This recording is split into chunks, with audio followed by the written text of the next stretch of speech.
Hi, I'm Kylie Anne Neal, founder of Kan Culture, and welcome to Kan Talk Kulture.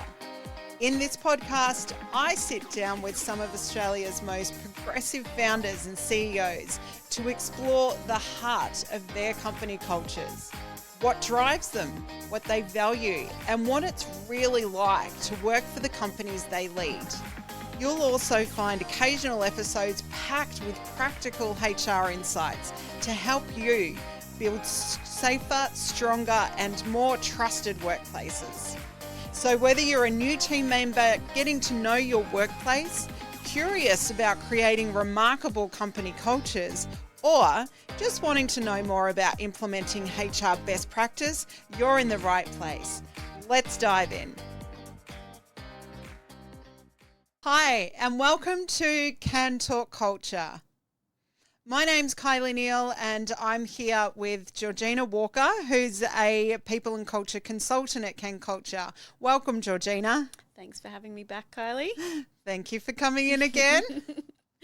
Last time we spoke about recruitment, and today I want to talk about making the job offer.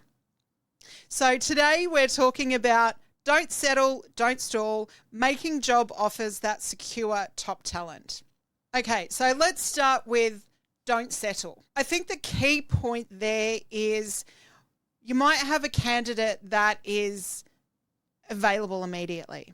You might have another candidate who is the top talent of the candidate pool, but they're not available. They've got a 4-week notice period. What would you suggest a hiring manager does in that instance? Wait for the candidate that you want. Wait for the candidate that you want, yeah. Trust your gut. It's 4 weeks. The longevity of that person hanging around is probably better than the one that's available immediately. And while it might resolve your issues then and there, it will only create more issues in the future. Yeah, absolutely. Absolutely. We always encourage our clients that it is best to wait. If they've got a good candidate, notice periods have their function. It's really important that a candidate has the opportunity to close their job off, to do their handover, to leave amicably, and to have that transition from their previous workplace into their new role. So absolutely, don't settle for the one that can start tomorrow because the role may have been vacant for a while. If it's not a hell yes, it's a no. Trust your gut. Trust your gut. The gut is a very powerful thing. So let's talk about don't stall. When we think about job offers, the most important thing when we're looking at a verbal offer is timing, tone, and transparency. It's important that from a timing perspective, we're in the thick of the recruitment process. I've seen it many times where the manager just wants to sleep on it for a few days, or they start stalling at the last minute by saying, oh, I've just got to wait till next week when I have some time to think about it. Yes. What does that do to the candidate? They lose interest. They start questioning the role. They start questioning if they performed well in an interview. If they're actively looking for a role as well, they will look elsewhere. Yes. And if they get another offer in that time and they're desperate, they'll say yes to the other role. Yes, yes.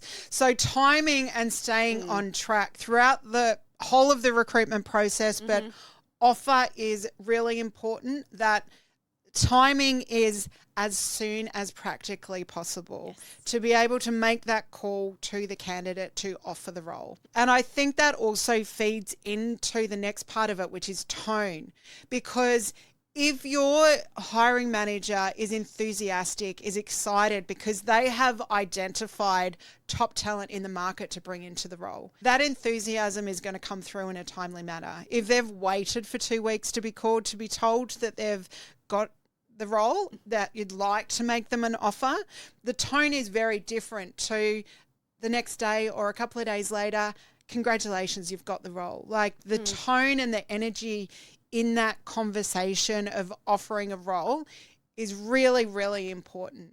It needs to evoke that emotional hell yes.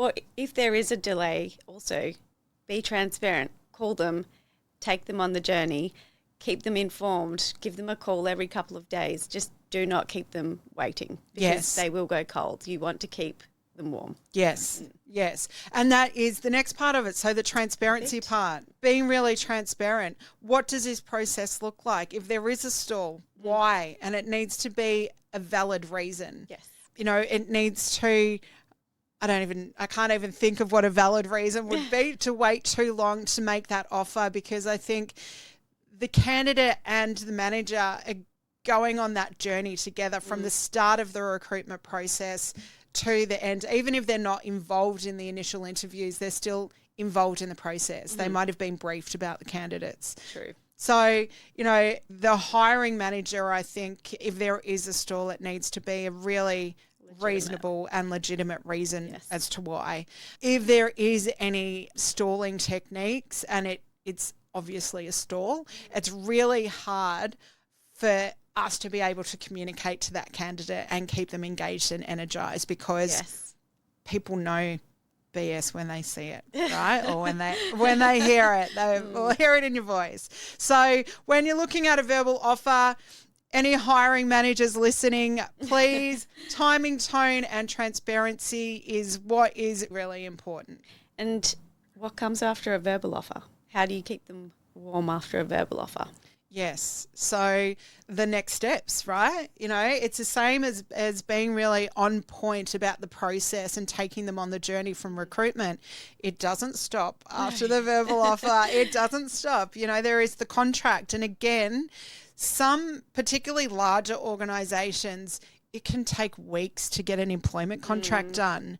And that's not a nice experience. It's not a nice experience, because yes, you've had the verbal offer, but a lot of people don't feel comfortable resigning from their role until they've got that contract at hand, until they've reviewed the contract, until they see that offer of role, of job title, of salary in writing. So there's so many kind of steps from start to finish of a recruitment process, but absolutely, I think knowing that the verbal offer needs to be followed up and the candidate needs to be taken on that journey in a very clear and concise and transparent way.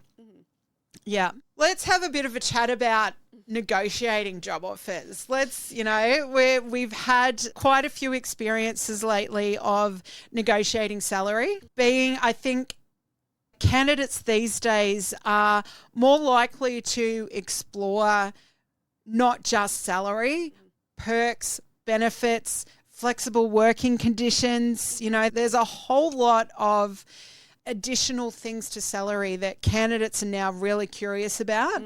I think in my experience, you know, previously, kind of pre-COVID, people wouldn't necessarily almost demand flexible or hybrid work practices. Nowadays, more and more, it's one of their first questions after salary is, can I work from home a couple of days a week? Yeah. Even on the phone screening, what's the model? What's the percentage of working from home, working in the office? Yeah. But to take it back, negotiations should be happening at the beginning. Yes. You shouldn't be taking a candidate through the cycle and then having those discussions when you're like, oh, we want this person. You shouldn't be making those major decisions then and there. You should be being transparent, having those upfront conversations. We are completely remote, or we are completely working from the office, or hybrid. Those questions shouldn't be towards the end of the process, I think. Absolutely. Absolutely. We had that experience a couple of weeks ago with that candidate that was actually over in Europe at the time, and reached out to me on LinkedIn because they hadn't been shortlisted for a role. You had told me that their salary expectations were significantly higher, a lot higher, like out of the ballpark, higher than what the range of the role was. And she had initially said to me that she wanted to be considered and that she did put her salary expectations in because it was a question asked, but she still wanted to be considered. I then went back to her and gave her the range of the role. And then she said, no, that's fine. It's below my salary expectations. So I think that's a really good example of doing it up front so that you're not wasting a candidate's time, you're not creating inefficiencies that are a red flag, we call them in recruitment, but, a red flag, or that it's going to create confusion during the process at some stage. At some stage it will flare up. Just curious, what's your thoughts on putting salary on job ad? Yes. Yes? I think if you've done due diligence to benchmark the role, I think it depends on the level of the role sometimes, and, perhaps even the uniqueness of the role.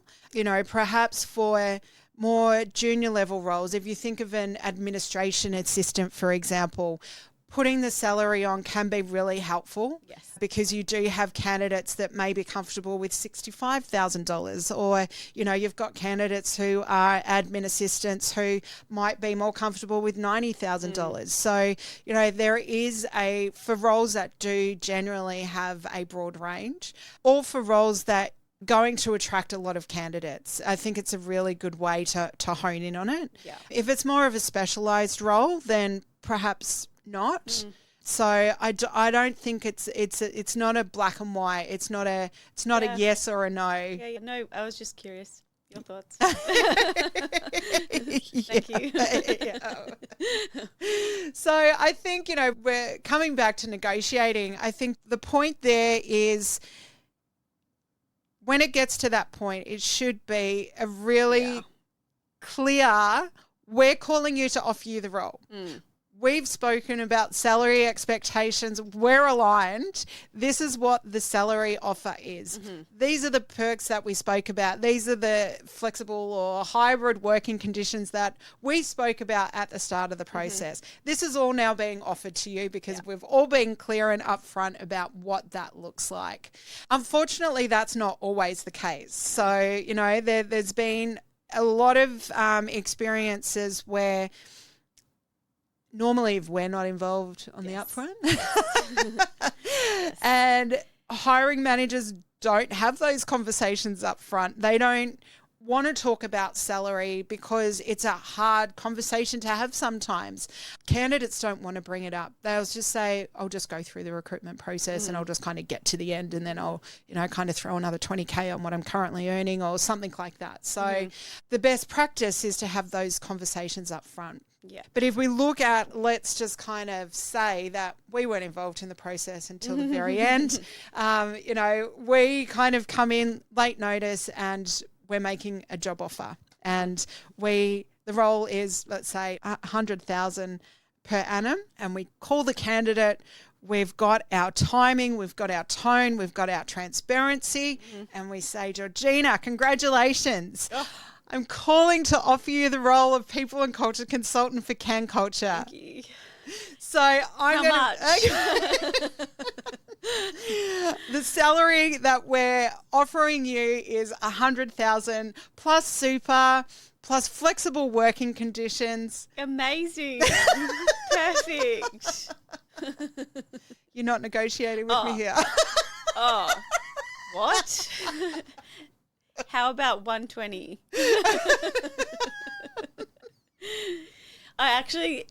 There wasn't a time where we were involved in the process. I did the phone screening. I helped with the interview questions. I said that the bracket was, say, 110 to 120 at the beginning. I prompted the hiring manager to talk about salary in interviews.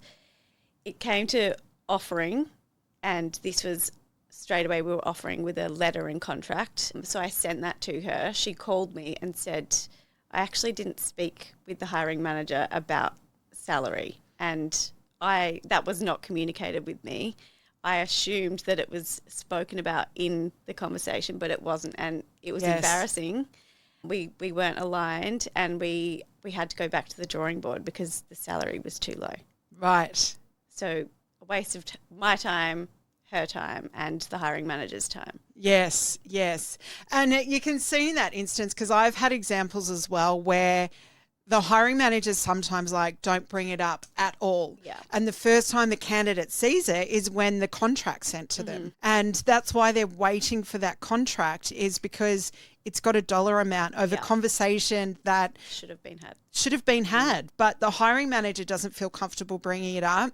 The candidate doesn't feel comfortable bringing it up. So it's just this we'll wait until someone raises the conversation about it. So that is why it's really, really crucial to have it up front, to surface it. And I think it's also important to check in with it along the recruitment process as well, because people don't know what they don't know about the role until they go to interview. And that was a learning curve for me as well. Now I know that not all hiring managers like having those conversations. Yes. So, and if they don't like having those conversations, I'm happy to do it, but just let's relay that and speak through that together. Yes. Yeah. So a question of the job briefing process is, when are we going to talk about salary? Yes.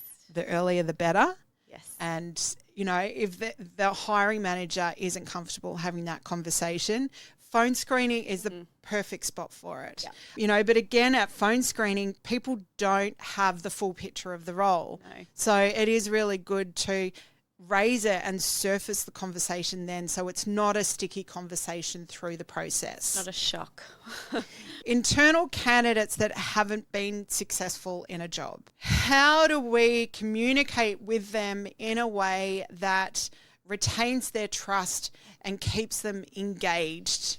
Again, it's a very emotional process. And from my experience, often internal candidates, they want to save face. It's kind of, they may take on board that they're perhaps not quite got the right level of experience someone external coming in would, but it's a very delicate conversation.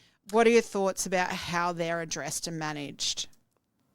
I think often the hiring manager is their manager and they don't want to have the conversations. They try and handball it to us, and I always advise for them to have the conversations because it builds more respect. As long as you're kind, you give positive feedback, you thank them for taking the time to interview, it shouldn't be a tough conversation. It should be something that brings you closer and you give them something to work towards. And, maybe they weren't the right person for this role, but there will be another opportunity for them. Yeah. Yeah. It seems like a scary conversation, but it shouldn't be. Yes, yeah, absolutely.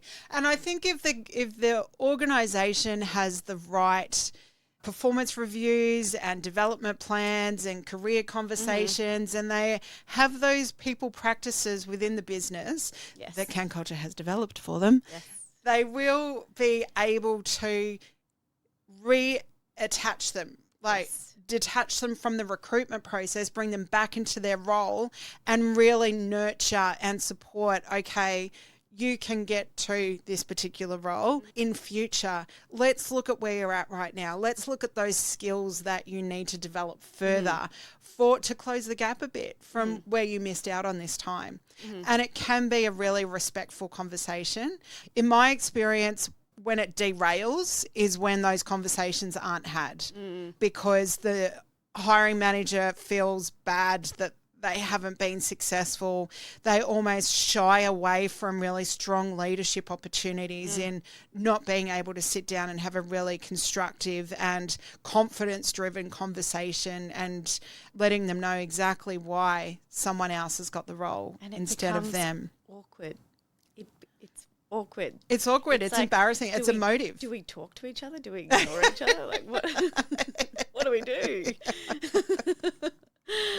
Okay, so thank you, Georgina. We'll wrap it up there. But making verbal offers, timing, tone, transparency. Don't beat around the bush. Don't beat around the bush. Use your gut. Yes. It's all there. Thank you very much, everyone, for listening to this episode. And we'll see you next time. Thanks for joining me on Kan Talk Culture. I'm Kylie Anne Neal. I hope today's episode gave you a clearer view into the values driving your workplace, or sparked new ideas about building a remarkable company culture. If you're a founder or CEO interested in sharing your culture story, or if you're looking to build a safer, stronger, and more trusted workplace, let's connect. Visit kanculture.com. That's KANKULTURE.com to learn more. Please hit that subscribe button to hear more real conversations with founders and CEOs and hands-on episodes full of people-first culture advice. I look forward to connecting with you on our next episode.